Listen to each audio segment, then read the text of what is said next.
Everyone, today I am going to discuss about the FIB question paper from 2016 to 2022. Now I am going to start with the paper of 2016 of Foundation of International Business. The code of this paper is BBA 603. Now the question paper is divided into two parts, part A and part B. Part A are compulsory, like all the questions in part A are compulsory, and all the questions in part B, like the student have to attempt one from each unit. There are 4 units in part B. In section A, in this 2016 paper, the first question is what is the risk factor in international business. Here we discuss about the risk factor, like in the syllabus we discuss about the there are 2 main risk factors are there. One is country and second one is political factor. In their sub factors are there. Now the next question that is related to write down the causes of globalization. Globalisation के causes क्या हैं, political environment क्या है, international business intelligence क्या है. International business intelligence क्या होता है, that is related to information कि what is the information source in the international market. In that part of the question we have give answer in the form of internal agencies are there, internal data of the companies are there, external reports are there, like these are the things how we collect the information. Next है what is the mean by inter regional trade. Inter regional trade क्या होता है, different regional जो areas हैं उनके अंदर जो हम ट्रेड कर रहे हैं उसको हम इंटर रीजनल ट्रेड कहते हैं. जैसे हम कहते हैं नॉर्थ एंड साउथ के अंदर हम कोई भी नाफ्ता साफ्ता जैसे 2 रीजनल ट्रेडिंग ऑर्गेनाइजेशंस हैं. नेक्स्ट है what are the benefit of foreign investment. Foreign investment के क्या बेनिफिट हैं. नेक्स्ट है how brands are decided for international foreign market, यानी कि फ़ॉरेन मार्केट के लिए हम ब्रांड को कैसे डिसाइड करते हैं कि मल्टीपल ब्रांड होना चाहिए, सिंगल ब्रांड होना चाहिए, that is depend upon the market also. Next question है what is cross culture. Cross culture क्या है, जब हम एक कंट्री से दूसरी कंट्री के कल्चर में जाते हैं तो क्या डिफरेंसेस वहाँ पे आ रहे हैं, उसको यहाँ पे डिस्कस करेंगे. अब सेक्शन बी के अंदर यूनिट नंबर 1 के अंदर पहला क्वेश्चन है define the international business, examine the various feature influencing the globalisation. Simple question आया है बिल्कुल ही. सेकेंड क्वेश्चन इसमें आ गया what are the motive of international business, discuss the process of like how the international business is started. तो इसमें आप मोटिव्स को डिस्कस करोगे, प्रोसेस को डिस्कस करोगे, इसमें आप मोड्स को भी डिस्कस कर सकते हो. ये दोनों क्वेश्चन मैंने आईबी की सीरीज़ के अंदर फर्स्ट वीडियो के अंदर इसके लिए आंसर बना रखा है. सेकेंड अगर हम बात करते हैं identify and discuss the reason that a foreign firm should invest in India for manufacturing automobile और इट्स कंपोनेंट. अब हमें यहाँ आइडेंटिफाई करना है, डिस्कस करना है कि फ़ॉरेन फर्म इंडिया में इन्वेस्ट करेगी इन ऑटोमोबाइल मैन्युफैक्चरिंग और इट्स कंपोनेंट. इसके बारे में हमें identify and discuss the reason क्यों करेगी. तो हम बता सकते हैं कि इंडिया के अंदर अपॉर्चुनिटीज़ है, पॉपुलेशन यहाँ पे ज़्यादा है, कंजम्पशन यहाँ पे ज़्यादा है. इस ढंग से हम इस क्वेश्चन को FDI से कनेक्ट करके चलेंगे. नेक्स्ट है explaining the significance of country selection in international business, discuss the major approaches used to identify and select the country for business operations. इसके अंदर हमारा पूरा country selection का चैप्टर आ जाएगा जिसकी ऑलरेडी मैंने वीडियो बना दी है. नेक्स्ट क्वेश्चन हमारे पास आता है कि explain the factor affecting product and brand decision for foreign market. Simple question है, इंटरनेशनल मार्केटिंग का क्वेश्चन निकल के यहाँ पे आ गया है. सेकेंड क्वेश्चन भी उसी से रिलेटेड है, इंटरनेशनल प्राइसिंग क्या है और इसकी डिफरेंट थ्योरीज क्या है. नेक्स्ट है significance of culture in international market. देखो कल्चर का क्वेश्चन हमारा फर्स्ट यूनिट के अंदर भी है, 4th यूनिट के अंदर भी है. तो इसमें हमें कल्चर के बारे में डिस्कस करना है, कौन कौन सी अप्रोचेस हम यूज़ करते हैं, क्रॉस कल्चर के क्या मायने रहते हैं. सेकेंड है कि अकाउंटिंग स्टैंडर्ड्स हम वहाँ पे लेके चलेंगे, हार्मोनाइजिंग लेके चलेंगे कि हमारा एक जैसा कल्चर वहाँ पे होना चाहिए. नेक्स्ट जो क्वेश्चन पेपर है 2017 का है, इसके अंदर जो मेन 2 मार्क्स के क्वेश्चन हैं वो है trends of global trading and finance. क्या ट्रेंड है ग्लोबल ट्रेडिंग एंड फाइनेंस का, यूनिट नंबर 1 से क्वेश्चन आ गया. नॉन टैरिफ बैरियर्स कौन कौन से हैं इंटरनेशनल मार्केट में, जैसे हम कहते हैं कि हमने कोटास फिक्स कर लिया, सब्सिडीज़ देनी स्टार्ट कर दी, स्वदेशी वहाँ पे लेके आए हैं, ये सारे के सारे हमारे डीवैल्यूएशन हमने वहाँ पे कर दिया, ये नॉन टैरिफ बैरियर है.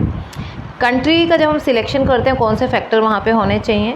FDI के पुश फैक्टर कौन से हैं जो FDI को अपनी साइड हम कहते हैं पुल होता है, पुश होता है, ठीक है. पुल होता है जब हम मोटिवेट करते हैं, पुश ऑलरेडी ऐसे फैक्टर्स हैं जिससे FDI मोटिवेट होकर हमारी कंट्री के अंदर आ रहा है. नेक्स्ट है factor affecting global manufacturing. Global manufacturing make and buy decision को कौन से फैक्टर इफेक्ट करते हैं. Role of logistic in international business. Logistic क्या होता है लॉजिस्टिक सप्लाई चेन मैनेजमेंट का पार्ट होता है, यानी कि सप्लाई चेन मैनेजमेंट कस्टमर की नीड से लेके कस्टमर की सेटिस्फेक्शन तक चलता है। लॉजिस्टिक जब हम वेयर हाउस ट्रांसपोर्टेशन की यहाँ पे बात करते हैं। अकाउंटिंग डिफरेंसेस अक्रॉस कंट्री, ये हमारा सिंपल सा क्वेश्चन बन जाएगा कि अकाउंट के डिफरेंस है उनमें हार्मोनाइजेशन होना चाहिए। कंपनसेशन डिसीजन, ये हमारा चैप्टर नंबर यूनिट नंबर 4 से ये क्वेश्चन यहाँ पे आया है। अब फर्स्ट यूनिट के अंदर हम देखते हैं तो फर्स्ट क्वेश्चन आया है, describe the various type of risk faced in international 10, यानी कि रिस्क का क्वेश्चन हमारे पास आ गया, कौन कौन से रिस्क हम फेस करते हैं। इस पर ऑलरेडी मैंने वीडियो बना दिया है।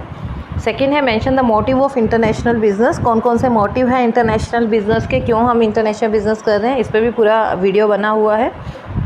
नेक्स्ट है, सेकेंड यूनिट के अंदर इन्होंने दे दिया मोड ऑफ एंट्री। देखो मोड ऑफ एंट्री का क्वेश्चन बनता ही बनता है फर्स्ट या सेकेंड यूनिट में, ये दोनों यूनिट में कहीं पे भी आ सकता है क्योंकि रेपिटेशन है एमडीयू के सिलेबस में। नेक्स्ट है method of control in international business, कौन से मेथड है जिनसे हम कंट्रोल कर सकते हैं, दिस इज़ ऑलरेडी मैंने इसका वीडियो बना दिया है। नेक्स्ट है, describe the various factor affecting outsourcing in international business. अब हमें यहाँ डिस्कस करना है कि आउटसोर्सिंग, जो हम बाहर से सामान मंगा रहे हैं, उसके अंदर कौन कौन से मेन फैक्टर हैं जो वहाँ पे इन्फ्लुएंस करेंगे। नेक्स्ट क्वेश्चन आता है, explain the determinants of international pricing, same repetition हुआ 2016 का क्वेश्चन। फिर आता है इंटरनेशनल स्टाफिंग में कौन कौन सी प्रॉब्लम है, इसका भी वीडियो बना हुआ है। रिस्क मैनेजमेंट, इसका भी वीडियो बना हुआ है। तो बहुत ही आसान पेपर है 2017 का। नेक्स्ट पेपर आता है 2019 का, इसके अंदर जो ए सेक्शन में क्वेश्चन बनते हैं, फर्स्ट है टाइप ऑफ आईबी, आईबी कितनी तरह का है, जैसे हम कहते हैं जॉइंट वेंचर है, मर्जर एक्विजिशन है, इन्वेस्टमेंट है। सेकंड क्वेश्चन बनता है ग्लोबल ट्रेडिंग का, यानी कि इसके अंदर हम ये डिस्कस करेंगे जो भी है, WTO है, IMF है, वर्ल्ड बैंक है। कंट्रोल मेथड्स क्या क्या हैं, फॉरेन चैनल जो हमारे चैनल्स हैं, यानी कि हम डिस्ट्रीब्यूटर्स की बात करते हैं, एजेंट्स की बात करते हैं, होलसेलर रिटेलर्स की बात करते हैं, डायरेक्ट इनडायरेक्ट चैनल्स की हम बात करेंगे यहाँ पे। जस्ट अ मिनट, हाँ जी। नेक्स्ट है लॉजिस्टिक डिसीजंस की हम लोग बात करेंगे, जो अभी मैंने बताया लॉजिस्टिक क्या होता है, compensation decision, cross culture, internationalisation of the firms. ठीक है, सारे के सारे क्वेश्चन सिंपल हैं। फर्स्ट क्वेश्चन फर्स्ट यूनिट का आया, discuss the motive and importance. देखो मोटिव का क्वेश्चन फिर से यहाँ पे रिपीट हुआ। सेकंड क्वेश्चन आया है global trading and financial system, जो यूनिट 1 का पार्ट है। इसके अंदर अभी मैंने आपको बताया ग्लोबल ट्रेडिंग के अंदर क्या क्या ऑर्गेनाइजेशंस हम इंक्लूड करेंगे, उनको डिस्कस करेंगे। सेकंड यूनिट से 2 क्वेश्चन निकल के आए हैं, one is country selection, second is foreign market entry strategy.